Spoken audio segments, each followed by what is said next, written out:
Diéthié d'abord ñu ngi lay nuyu di la remercier ci ñu dalal fii. waaw mais Salif maa ngi lay fay di am également mbégte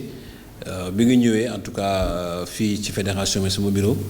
pour ñu waxtaan ci football sénégalais parce que c'est vrai que war nañ ci mën wax lu bari parce que quand même fi ñu toll nii je pense que sunu xale yi am nañu demoon ci jogante am nañu ci nekk mag ñi également aussi ñi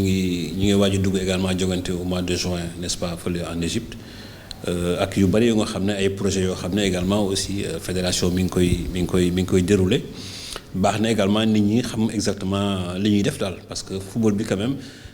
tooguñu quoi parce que quand même ñi ngi am lu ñuy def ñi ngi liggéey c'est vrai que peut-être que lu ci bari peut-être pour mu feeñ n'est-ce pas du yomb peut-être il faut ñu koy waxtaanee pour nit ñu ko xam moo tax quand même waxtaan bi am importance pour man. léegi su ñu commencé mooy Diéthié nga wax ñu un peu football bi fu mu toll comment se porte le football sénégalais actuellement. waaw mais mën naa ni que football sénégalais quand même fi mu toll je pense que du point de vue en tout cas d'audience bu fekkee ne dañuy wax am nañ audience bi généralement nag fi nga koy amee mooy ci compétition internationale yi ci la ñuy xàmmee ce football li tax moo wax ko sax moo di que ni dafa am benn bët bu ñuy CAF ak FIFA di xoole ci loolu ma wax ni que ni benn firnde bi mooy FIFA am na projet yoo xam ne peut-être mi ngi koy mébét boole ñu ci tànnuñ ci nga xam ne pays yi ñu yaakaar ne peut-être war nañ ko mën def bi ma ci njëkk a wax rek mooy que ni jot nañu il y a 2 mois benn délégation FIFA bu fi ñëw pour xamal ñu ne que ni FIFA dafa tànn juróom-benn pays africain ci pays africain ci continent bi Sénégal ci la bokk muy Algérie Maroc Ghana Cameroun ak Sénégal ak Tunisie lu tax parce que simplement résultats yi ñu gis seeni xale di ko def ak li nekk ci football la nekk Europe également aussi ak résultat équipe A bi moo tax ñu yaakaar que ne effectivement que ne war ngeen am bokk ngeen ci pays yi nga xam ne en Afrique effectivement football bi mu ngi fay yeewu bu rafet donc loolu mooy wane ne effectivement que donc audience bi may wax effectivement am na mais boo xoolee également ci biir dëkk bi fii c'est vrai que li nga xam ne moom la ñuy wax li ñëpp di wax rek mooy Sénégal gañeegul dara te loolu effectivement mënuñ ci sukkandiku rek pour dire que affaire bi doxul bon gañewuñu ak mi ngi dox je pense c'est différent parce que mi ngi dox mooy football baa ngi dox au Sénégal parce que championnat yaa ngi organisé wu normalement la Ligue 1 Ligue 2 ñu ngi koy organisé championnat amateur bi également aussi niveau yëpp ñu ngi joué N1 N2 championnat régionaux yi ñu ngi joué au niveau des U20 également ça se joue au niveau des cadets également aussi ci diggante Ligue de Thiès ak Ligue de Dakar ñu ngi joué donc école de football également aussi depuis ñu structuré ba dugal na fédération également aussi ñoom it ñi ngi yëngatu football féminin bi également championnat bi donc pratiquement ñi ngi joué mais comme ni ñu ko waxee rek li des rek peut-être mooy am un trophée club en Ligue des champions trophée également aussi au niveau d'une sélection nationale loolu rek moom peut-être moo xaw a xajamal liggéey bi ñuy def. yaa ko wax mooy dafa manqué trophée ñëpp reconnaître nañ ko mais est-ce que tamit football bi yaa ngi ne ñu ngi joué fépp est-ce que loolu ça veut dire à 100% que football baa ngi dox parce que léegi dañuy nekk ci terrain bi di couvrir ay match dañuy gis loo xamante ne lu day waa day ay manque terrain day xaw a poser problème léeg-léeg nga ñëw comme ça nga ñëw dajek benn événement mu nar a am ci terrain football président Sayed kaas na ko temps yii passé est-ce que loolu ça prouve que réellement les gens jox nañ gëdd cër bi football cër bi ñu ko war a jox. waaw xam nga loolu peut-être Dakar la mais boo ko duggee ci région yi daanaka pratiquement région bu nekk am nga sa stade ça vraiment il faut le dire peut-être que problème bi fii biir Dakar la surtout que Demba Diop ñoo bokk ci tëj également aussi parce que moo nekkoon vraiment le poumon du football de Dakar mais malheureusement depuis ñu ko tëjee effectivement jafe-jafe yi gën a bañ mais Pikine am na terrain Guédiawaye am na terrain Dakar amoon na Léopold Sédar Senghor amoon na également aussi Demba Diop mais bi Demba Diop ubbee mosuñu nangu jouer Léopold Sédar Senghor sauf en cas où vraiment nga xam ne dañu war a jouer ñaari équipe à la même heure mais loolu moo indi loolu ensuite maintenant li ci des comme ni ñu koy waxee c'est vrai que état bi également aussi quand même deful lépp mais mi ngi góorgóorlu quand même je pense que loolu également aussi war nañ ko wax parce que bu fekkee ne régions yi amuñu problème de recevoir parce que am nañ terrain bu ñu defaral peut-être tey boo xool ay Kaffrine moo des peut-être ak Kaffrine peut-être Diourbel bi ñu war a reprendre kii am ak peut-être ay yenn ay Kédougou ak yooyu mais sinon pratiquement région yëpp ku nekk am nga sa stade bu nga xam ne vraiment régional boo xam ne sa équipe fa ñëw fa lay recevoir et puis chaque dimanche day fees dell tey boo demee ci régions yi championnat régionaux yi day fees dell championnat national 1 national 2 fees dell régions yi am ay Ligue 1 Ligue 2 également aussi c'est dimanche day fees dell donc Dakar peut-être moo xaw a sooxe tuuti parce que comme ni ma la ko waxee c'est parce que Demba Diop dañu ko tëj mais bi Demba Diop ubbi woon vraiment ñëpp la daan daje daan fees également aussi donc je crois que loolu mais ça veut pas dire que dañu forato am na des projets yoo xam ne état bi nga koy def mooy par exemple stade bi président war defar également aussi Diamniadio je pense que loolu yëpp ba day contribuer également aussi ci infrastructure yi. yow nga nekk directeur technique national je pense que avant Augustin di am deuxième mandat am yaa ngi fa woon nga ñëw enchaîner ak moom ci deuxième mandat am est-ce que bi nga fi nekk ak léegi yow est-ce que gis nga ni y a des progrès yow sax yoo xam ne boo toogee yow du la poser problème du la tere nelaw guddi est-ce que bu amee aussi nga wax ñu yàlla. non mais li ma tere nelaw guddi rek mooy trophée bi mais sinon li ci des yëpp am naa yaakaar ne ñu ngi ci yoon bi xam nga football ñaari porte la benn porte bi. mooy da ngay def ay raccourcis pour jéem a bokk ci kaw beneen bi également aussi da ngay jaare ci suuf di liggéey pour monter mais football dafa fiir visibilité la bëgg c'est-à-dire que jot bi nit ñi amuñ jot di xaar nga nekk di tabax ci suuf par ndànk-ndànk di monter par ndànk-ndànk ba ci kaw parce que bu ñuy toogee ñaari at benn mandat gisuñu rek dañu awla di dara amu fi donc man may ñëw il fallait que d'abord ñu trouver benn moyen bu nga xam ne dañuy accrocher wagon de qualification yi parce que loolu c'est important parce que mooy indivisibilité parce que pourquoi wagon de qualification bi boo amee équipe de jeunes buy dem compétition n'est-ce pas dafay am lu muy impacter également aussi ci ñi fubal parce que ku ci nekk boo gisee ñaari doom sa xarit bu dem Coupe d'Afrique ñëwaat di nga bëgg effectivement dem donc il faut trouver un moyen bu nga xam ne da ngay impacter le football au niveau des jeunes donc lan moo koy indi mooy la visibilité de nos équipes de jeunes donc et puis ci loolu le seul problème qu'on avait pour man c'était un problème de préparation de nos équipes nationales et ci le président vraiment daan ne léegi mën na ko ce qu'il faut faire mooy c'est que il faut ñu dem tubaab jalaaw ñu tël ko investir ci defar ko ba nga xam ne suñu équipe bu ñu bëggee préparer wu du ñu am problème jàpp naa ne loolu bu ñu ko defaree am naa yaakaar ni fi ne nii du ci am benn problème au niveau des qualifications parce que en fait dañuy wax rek mais dëkk yëpp yi daan dem Coupe d'Afrique cadet junior ak yooyu yëpp mais li ñu daan def la ñu bëggul woon def mais bi ñu ko commencé def mais ànd nañoo ñoom dem ba di ci toog sax te ñoom du ñu ñëw mooy que effectivement que am na ñu nga xam ne seen joueur ci centre de formation dañu koy jëlee rek amuñu championnat comme ñun n'est-ce pas ou bien des championnats yu nga xam ne c'est des ay championnats yu nga xam ne c'est au niveau régional la comme ñun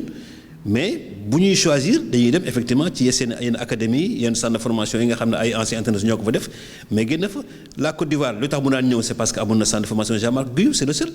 parce que joueurs yëpp équipe nationale junior ak cadet fa laan jógee mais ñun bi ñu commencé am jàmbaar yaa may dëgg mais ñu commencé effectivement di am ay équipe de jeunes yu baax mais li doon sooxee mooy dañuy am problème pour préparer leen maanaam du ñu am temps jot pour préparer leen mais bi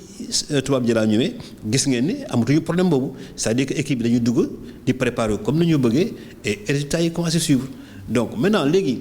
comme que loolu am na léegi ñu ngi accroché parce que ren li am wane na effectivement que ni ñu ngi ci yoon bi parce que boo qualifié CAN U20 qualifié CAN senior qualifié également aussi CAN U17 ça veut dire que mi ngi ñëw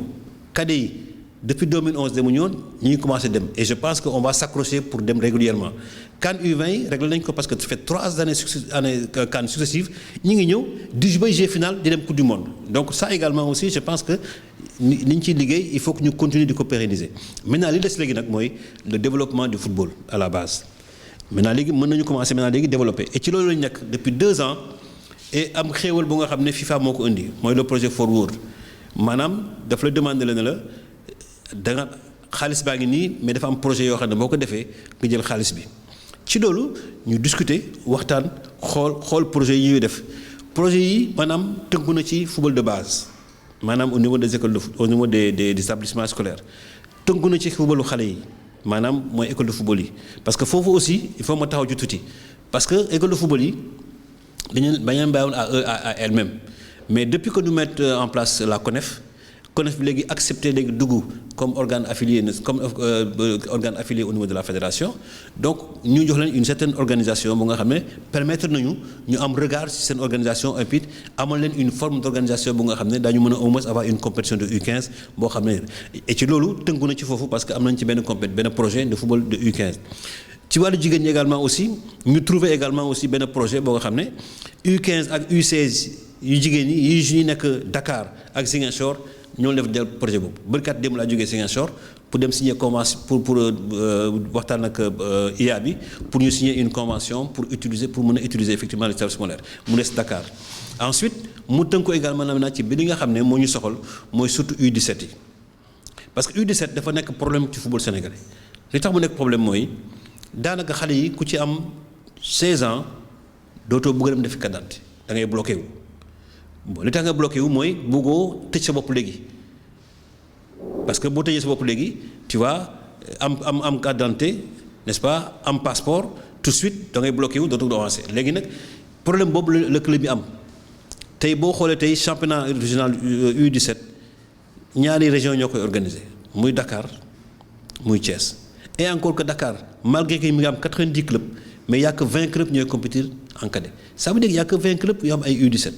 Il y a des gens qui parce que nous avons cadet. Parce qu'à chaque fois que nous avons des cadets, nous avons ils refusent. Hein? Mais moi, je dis quoi? Donc, lolo, et nous avons des c'est-à-dire qu'aujourd'hui, il faut qu'on trouve une solution par rapport à ça. Vous faites qu'aujourd'hui, U15, il y a une solution avec l'école de football. Parce que pour mettre en place la compétition, U17, maintenant, les soirées. U20 amul problème parce que ñoom ñu ngi joué U20 pratiquement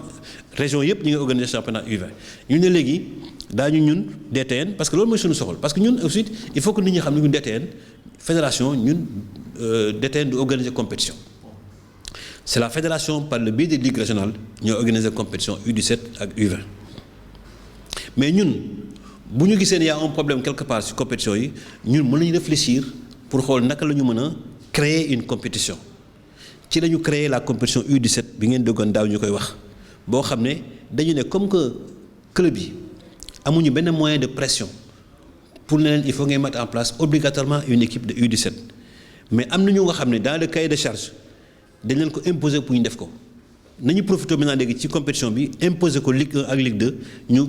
taxawal ku ñu nekk une équipe de U17 et pour ça on va trouver les moyens financiers par un projet. C'est ce que nous avons fait. Donc, nous avons effectivement une proposition de projet pour U15, pour U17, pour Ligue 1, Ligue 2.